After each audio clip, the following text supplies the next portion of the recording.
the top 5 plays around the league. Buckles, what's the number 1 play? So at number one, we have Josh Allen rolling out to the right, 3rd and 5, under pressure with 3 defenders running at him, and he throws a rocket 52-yard pass to Shakir to give Bills a good opportunity to score in the end zone. Play number 2, we got George Kittle, man. 3 defenders got him, no problem. 2-hand catch, back in the end zone, get the 49ers with 6 on the board. At number three, we have a big 3rd down play from Joe Burrow to who else? Jamar Chase for a 63-yard touchdown. He not only bumps 1 but 2 defenders. They can't bring him down, and he runs all the way to the end zone when the Bengals need it most during a tie ball game. At number four, Saints Falcons. Derek Carr tries to force it to Olave.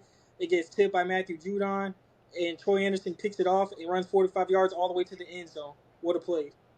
For the top 5 play, bringing it right back to the 49ers Eagles. Brock Purdy dropped back on his own 8-yard line. It an absolute dot to Brandon Ayuk. But if you look at this play, Brandon Ayuk had to dive and stretch so far to make it happen.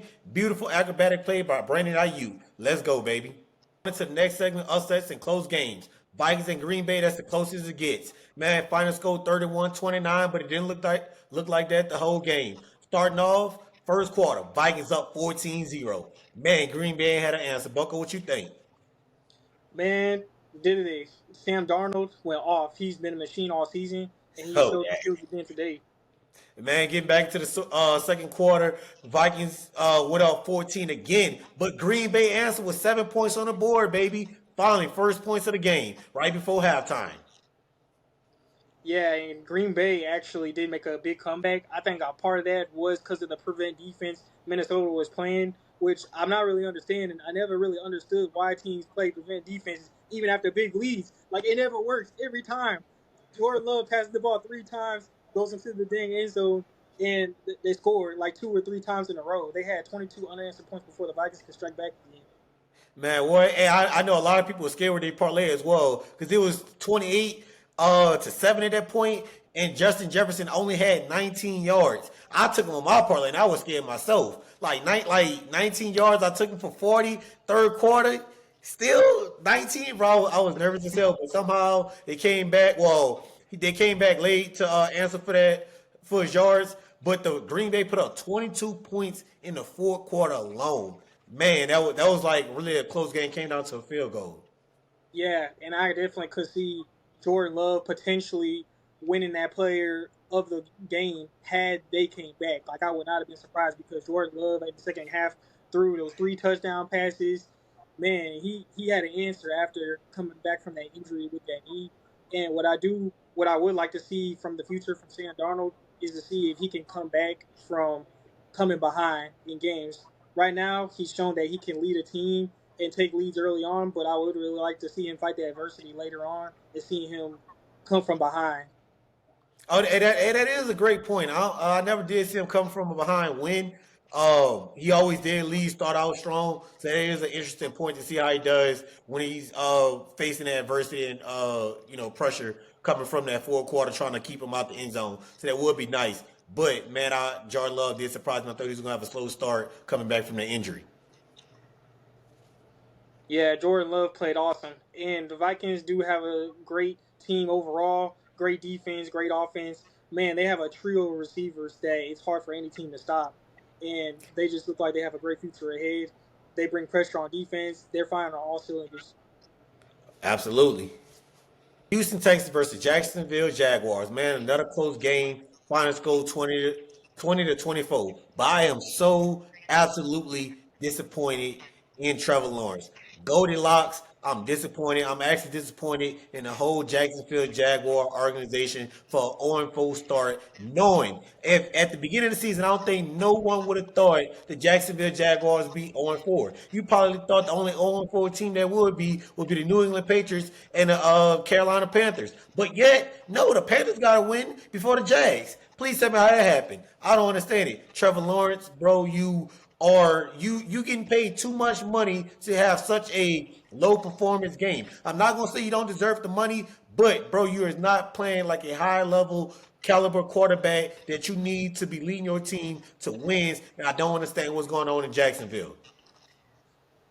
Yeah, that's exactly right. That's a great point. There are some bad teams that have been able to get one win throughout the season, at least one win, including the Cleveland Browns, who beat the Jaguars in Week 2. The Jaguars should have at least had their number. They were favorites. They were at home. They couldn't defeat the Cleveland Browns with Deshaun Watson playing the way he is. And I really do think that something is going on in Jacksonville that needs to be solved. Their play calling, their coaching. I think something needs to change between their offensive coordinator and their coach because I still, in my heart, I still believe that Trevor Lawrence could be Trevor Lawrence that he was in the past, but I feel like he needs to be in a better situation, and I feel like he needs to just have better people in his ear when it comes to making decisions on the football field, like he has in the past, and like I know he's capable of doing. Yeah, I think as you've seen in week 1 versus Miami, and now here in week 4 versus Texas, they cannot close out the ball games. They start off hot, but doing it late in their third and fourth quarter, they just keep crumbling left and right. They can't get them going. After halftime, going to lock them. I don't know what they do. I'm not sure if they sipping that go-go juice or what. But when they come out, they just fall apart every single time. They need to learn how to close football games if they want to win. But man, I think a lot of people don't want to blame it on the quarterback, but I'm over here blaming it on the quarterback. You got to take leadership, get the heart of this offense. I'm putting the blame on you, Trevor Lawrence, with your poor performance, with your low completion rates. You lead the league in nothing this NFL, but yet you're in a top 10 high paid quarterback, but you're not even in the top 10 stats as quarterbacks. Bad performance, Trevor Lawrence. That's all on you, buddy. Yeah, it's definitely a quarterback issue with the receivers. I know they have two solid running backs who can effectively run the ball with Travis Etienne, sorry, and Tank Bigsby. And right now, it just looks like the play calling isn't there. As you could say, I'm piggyback off of that. They cannot close out close games. Miami week 1, they fumbled. Week 2, they had a close game against Cleveland. They had a chance there. And then, as you can see again, with C.J. Stroud scoring that last-minute touchdown, 20 seconds left in the ball game, and they just crumbled, man. Like their confidence, you can see, just gets lower and lower, and that definitely needs to change. I really feel like they need a new voice in that organization. Absolutely. Broncos went all the way down to the Jets and got a win. It was a close game, 10-9, but bro, it was not the most electrifying game at all. I don't think not one person on that team went over 50 yards passing or receiving. It was just a complete, utter shit show, in my opinion. The over started off at 41 and a half. The game only went to 19 points. Bucko, what's your thoughts? The Jets need to figure out they need to solve all their issues, period. They have a different issue every week, it seems like. Against the 49ers, their first game, defense was horrid. People were questioning, hey, are they going to be the same defense team we saw last season against all these other great teams? And so far, they haven't really showed it in week 1, but they have been better week 2 and 3. But you can see that their offense has slowed down with Aaron Rodgers to lead the way with his bad ability to be able to escape the pocket and make good throws, especially on these third down conversions. We saw it against New England Patriots, but we could see he hasn't really had that connection we thought he could with Garrett Wilson. And if I'm being honest, so far in the season, Zach Wilson and Garrett Wilson have had a better connection when it comes to yards and catches and touchdowns. They have more of a statistical connection than Aaron Rodgers and Garrett Wilson, which is shocking to me. Yeah, you also said he's not able to escape the pressure on third down conversion and keep plays alive. I know Kirk Cousins admitted that he was not 100% healed in his injury. Do you think Aaron Rodgers is not 100% healed as well? That's why he can't escape these third down pressures and complete these passes to extend plays? Yeah, man, I really just think that he's old and he really just he's not the same anymore. Like he could say he's not hurt. He could say like this, I feel fine. It's my fault. I need to be better. But I just don't really think his body's handling anymore. And the thing about it is the Jets offensive line has gotten better. Like they've improved massively.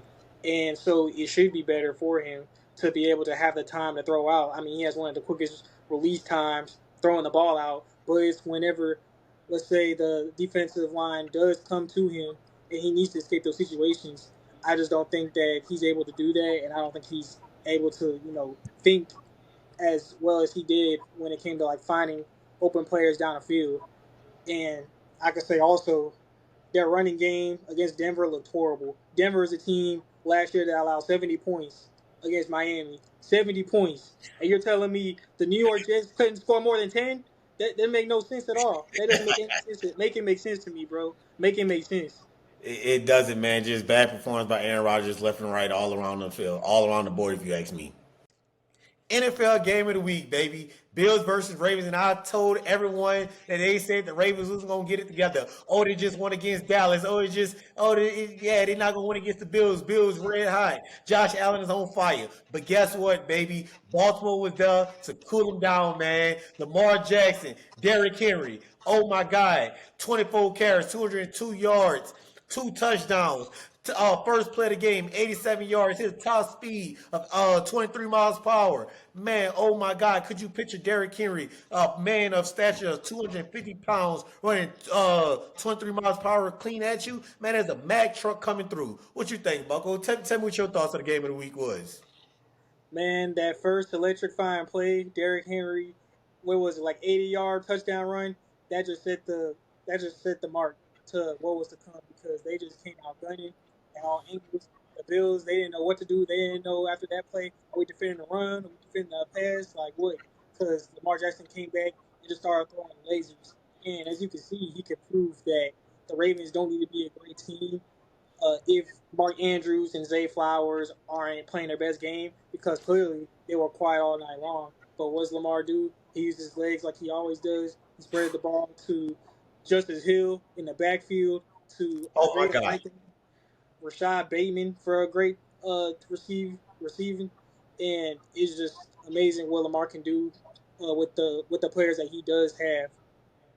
Yeah, I'm not gonna lie. I think Derrick Henry was like a great addition to the Baltimore Ravens, and I feel like it was the key missing piece to their puzzle. That I know it's early to tell, especially after they 0-2 start, but now they're 2-2. I know I'm speaking because there's a lot of football left to be played in the season, but I can promise you, if they play like that against the play like that against the Cowboys, and came back and play like that against the Bills, which are two top teams. One, Dallas with the great defense, humiliate him. Derrick Henry, 3 touchdowns. Looked phenomenal. Came back, ran it down the Bills' throat. 2 touchdowns, 202 yards.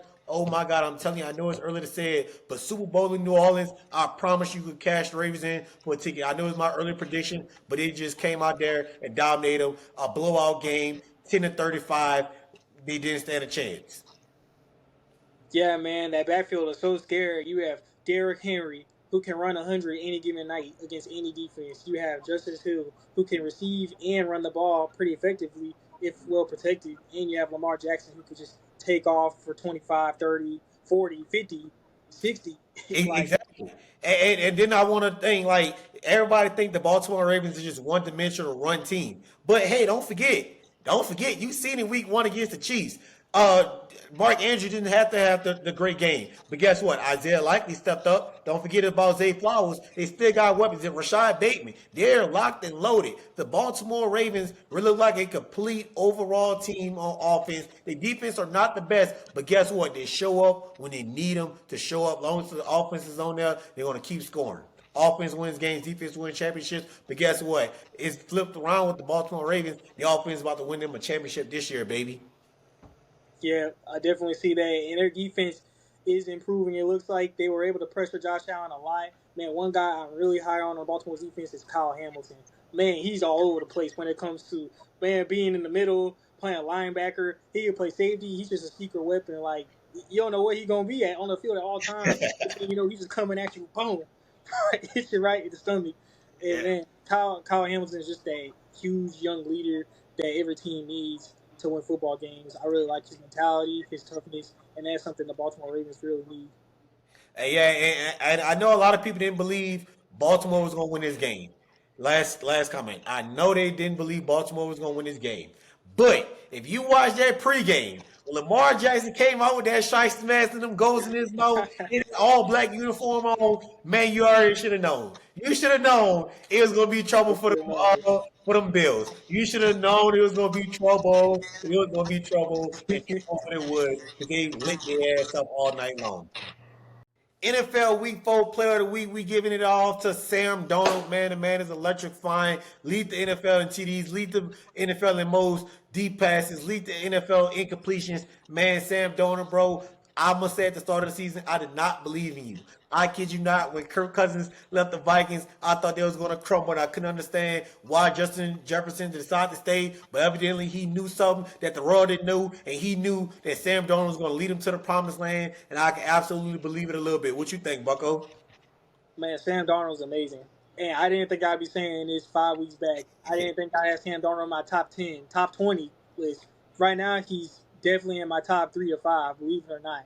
The way he's been able to throw the ball in the pocket. Like, throwing in the pocket is something a lot of quarterbacks struggle with consistently. He's been able to do that on the money.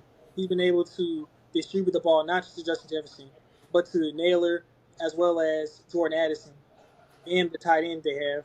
They've been able to spread the ball around the field effectively. Sam Darnold's been able to convert many big third downs. A lot of these third downs, which result in touchdowns, which is the thing that most impresses me about him. Oh yeah, absolutely. Overall, amazing player. I'm not gonna lie to you. He's looking better than a lot of quarterbacks in the NFL. I'm not gonna lie to you. Like, if he's not in your top 5 quarterbacks, not overall, but just speaking of this year alone, man, he's making a way. He's making a name for himself today. Shout out to Sam Darnold. One thing I would like to see Sam Darnold improve on is closing out games, like you mentioned earlier. You see them start off hot. They start off red hot, but they also kind of cool down a little bit in the third and fourth quarter. I would like to see them get better and keeping drives alive later in the game. I'm not sure if they get fatigue or what it is, or the defense is just understanding Sam Darnold and putting them in containment, putting them cover threes, understanding them, blitzing them, not knowing how to read them. But I would like to see them improve that. But I do think Sam Darnold is going to lead the Vikings to a playoff. They start the season off 4-0. Round of applause for the Vikings and Sam Darnold. Yeah, the Vikings is a team that a lot of people predicted would be last in that NFC North Division. I even had them last personally, even after the Bears, after they drafted Caleb Williams. I'm gonna just be honest with you. Now I have them first because their defense is real. They've been able to pressure teams even like the 49ers, who have been one of the best offensive teams in the league for years. Man, they have a good trio of receivers and they are well coached. Kevin O'Connell is really great, as you can see, at coaching young quarterbacks, such as the quarterbacks they had last year. Freaking Dobbs looked amazing. Dobbs. Nobody talking about Josh Dobbs anymore. Why? Because Kevin O'Connell not coaching him. Kevin O'Connell coaching a hell of a job with Sam Darnold right now, and he's just getting better and better. And I am really impressive overall with Sam Darnold's overall game. Not only just throwing the ball, but being able to escape pressure and being able to use the legs too, because there have been some plays where I have seen him, even on crucial third downs, being able to escape using his legs. Yeah, and like I want to touch on this point as well. For all my sports better fanatics out here, remember Sam Darnold leads the NFL in most TDs. So you already know what that means. You can take him for 1+ TD every game, baby. At least one for sure. He gonna get it. He gonna find Jay Jettas in his zone. Is my prediction. He gonna grit it all the way down. He had to come over to new dance after he hit it so much after this season. Shout out to Sam Darnold, baby. Top 5 debate, baby. We about to give you our top 5 teams in the NFL right now. Buckle, who's your top 5? All right, so at number 5, I got the Buffalo Bills. Yes, Woo! last week I had them at top 2, 3, but just because they got their butts kicked by Baltimore, I gotta lower them a little bit, and I got them at number 5. They have Josh Allen, so I'm not discrediting that. They have two young receivers with Keon Coleman and Shakur, who look amazing. They have Dalton Kincaid, which I consider as a top 5 tight end in the NFL, and their defense looks pretty well too, even after losing all those weapons. Going in at number 4, I have the Baltimore Ravens because that's the team that just beat Buffalo. Baltimore Ravens, they look amazing. The run, nobody can stop the run. They have Lamar Jackson, they have Justice Hill, and Derrick Henry. How could I forget? They have Zay Flowers. They have Isaiah Likely. It seems like it's a different player every time having a star performance because they just have so many weapons out there on that Baltimore offense. Lamar Jackson has proven again that he's a top quarterback. He's finally woken up this season. He started off kind of slow, but he's finally woken up and shown people he's one of the best in the league for the reason of using his arm and his legs. Number 3, this might be surprising to people, but I got Tampa Bay Buccaneers. The Tampa They Bay ain't too Buccaneers surprising. They ain't the too Tampa Bay surprising. Buccaneers, Baker Mayfield, I'm not gonna lie, he's been playing the best, better than most NFC quarterbacks. He's been playing better than Jared Goff, in my opinion. He's been playing better than Matt Stafford, I could say. He's been playing better than Jalen Hurts. He's been playing. I could say he's even been playing just as good or better than Dak Prescott. Brock Purdy, Baker Mayfield's been on a mission in the NFC. He's been going after teams. He's been showing he's not scared. You could tell he's putting in that work. Not only that, boy, they have a duo at that receiver core. Man, they got Chris Ooh, Mike Godwin, Evans, Mike Evans, crazy. Mr. Consistent himself. Yes, they have Mike Evans, Chris Godwin. Baker's been getting the protection he needs, and I do want to mention that running backs are great too, with Rashad White receiving and being the goal line threat. And watch out, America, Bucky Irvin coming. He coming for that starting spot. I've been saying this since week one. I just want to get that on my chest. Bucky Irvin coming from that starting spot. But Bucky Irvin, remember that name. He's been averaging more yards per carry than Rashad White by far. He has more rushing yards by Rashad uh, than Rashad White, and he's just been on a mission. And even Coach Todd Bowles has said we're going to play Bucky Irvin. He said that word for word, and I have a feeling he's coming from the starting spot soon. At number two, I got the Minnesota Vikings.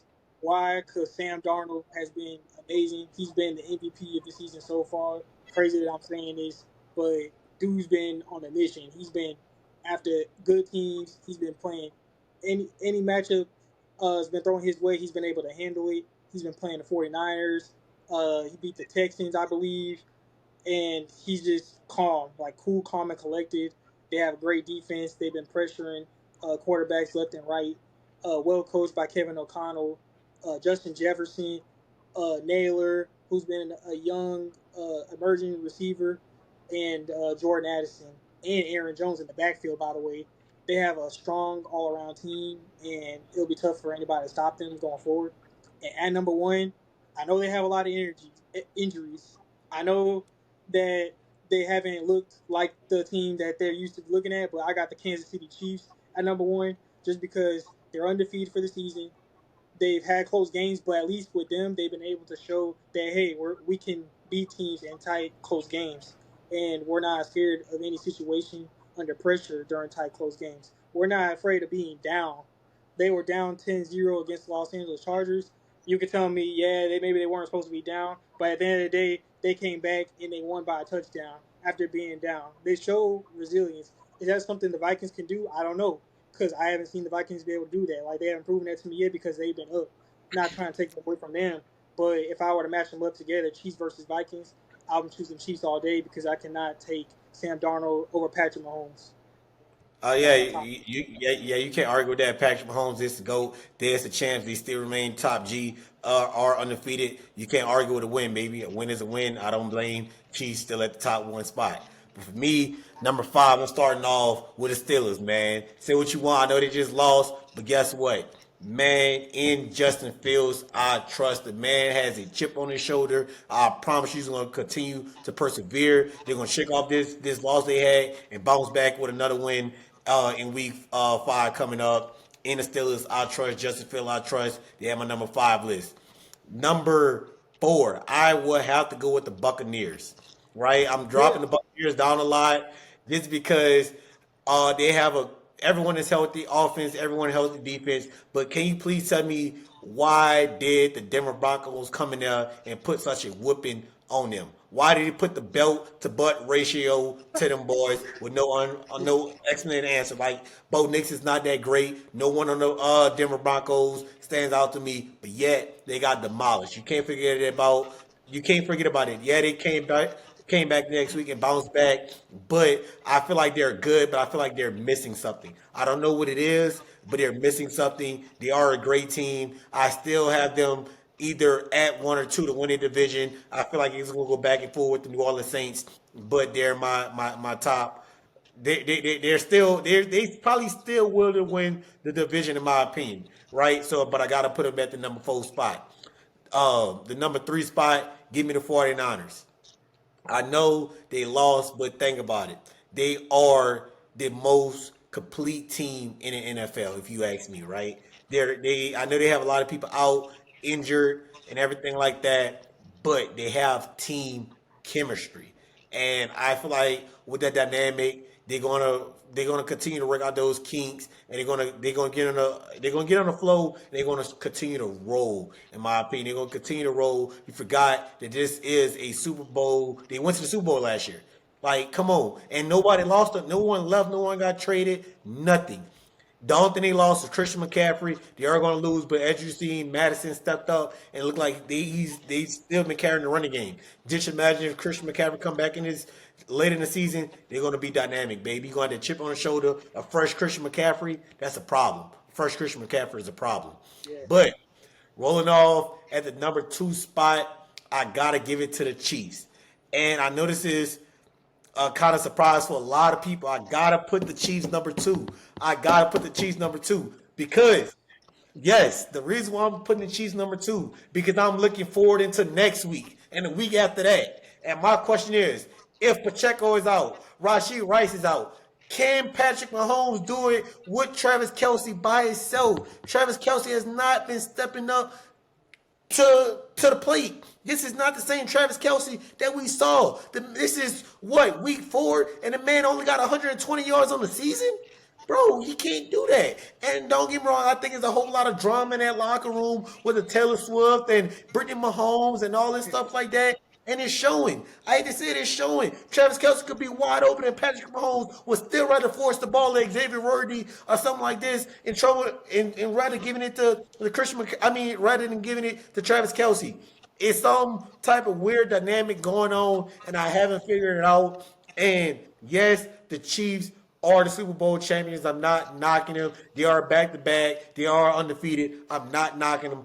But every week you see them falling apart slowly but surely. Each and every week they slowly but surely falling apart. Either they losing someone on defense, losing someone on offense, or something. It's always something going around with the Chiefs. And I think it's going to, as the weeks continue to go, you're going to see them fall apart a little bit each and every week. But you already know it's one spot left. And you already know what I'm saying, baby. You already know what I'm saying. Give me the Vikings number 1. Give me the goddamn Vikings number 1. Sam Darnold got my player of the week. Jay Jettis is healthy. Manny looking. They've been rocking and rolling. For the first time in the last 6 years, the Vikings are off to a 4-0 start. And I'm telling you, baby, they're looking good. No need for a Minnesota Miracle this year because they are the Miracle. They're bringing it. And I'm telling you, they're going to keep rocking and rolling. There's a lot of things going down there in Minnesota. That's my top 5. Don't argue with me. Go argue with your mama because Bucko, you ain't ready. He's I'm my gonna argue with you. I'm arguing with you right now. I'm arguing with you right now. So the 49ers beat the Patriots. I'm sure the 49ers wasn't on your top 5 last week. All of a sudden they're gonna be number 3. They beat the New England Patriots after they lost 2 in a row, huh?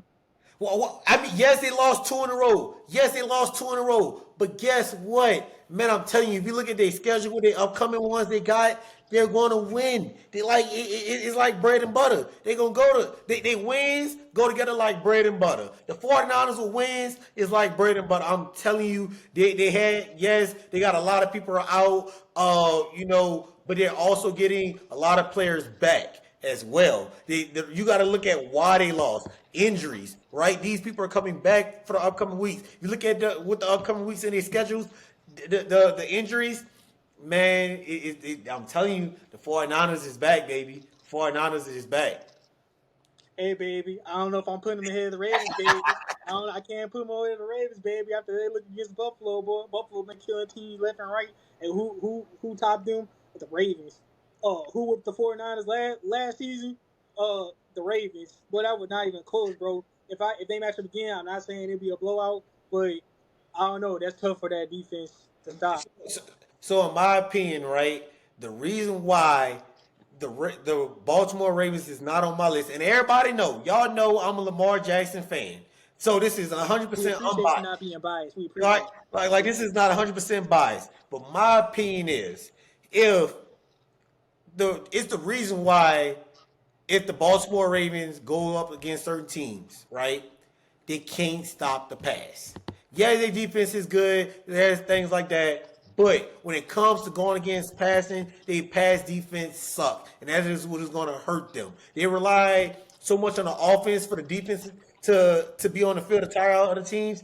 But if you stop Lamar Jackson, just how the Las Vegas Raiders did, and you keep him in contain. You keep the outside contained. Don't let Derrick Henry get out. Don't let Lamar Jackson go out. And you force him to go straight up the middle. They lose, right? You don't have. Don't get me wrong. Zay Flowers is good, but he's not a top 10 wide receiver. I wouldn't even say he's top 15 receiver. Um, don't get me wrong, Mark Andrews, he's not be playing like Mark Andrews how we've seen the previous years. So you don't have electrifying tight end. They do got Isaiah Likely as well, but I decide Isaiah Likely is a 50-50 person. He shows up when he needs to. He's not consistent every game. So I feel like in certain aspects, when you put certain pressures in, when defenses start realizing if you could keep them contained and force them to run up the middle, it's gonna be trouble. You're not gonna see Derrick Henry with multiple 200 yards games. The other thing, as you've seen it, Michael Parsons got hurt, he didn't play, and guess what? They took advantage of it. They took advantage of it. Derrick Henry, they kept running left and right, and it was over with. The game got away from him. That's just my opinion.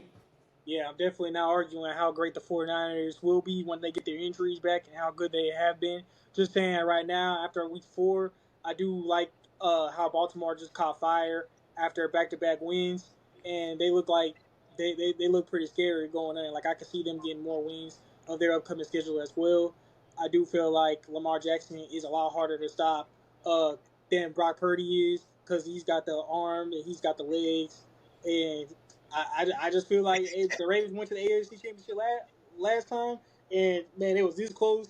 And I know they can't get over the hump. You could say that, but with them getting the Derrick Henry and just how they've been looking so far, crushing the AFC team, the Buffalo Bills, I could just see them.